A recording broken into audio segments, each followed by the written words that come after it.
बरेच लोक सांगते मी जी विनवणी करतोय त्या देवापर्यंत कशी पोहोचते. तर मायबाप ती सेवा कशी लक्षात येते ते ऐका. की आपण जी अगरबत्ती किंवा धूप देवा पुढे लावलेला आहे, तो धूप जर देवाच्या मुखाकडे जात असेल तर लक्षात ठेवायचं आपली श्रद्धा, आपली पूजा देवापर्यंत पोहोचते. देवाच्या चरणातलं फूल किंवा गळ्यातली फुलाची हार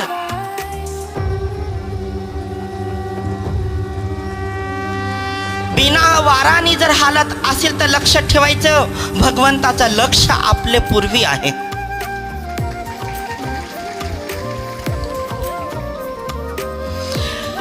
लावलेला दिवा त्याची ज्योत जर कमी जास्त होत असेल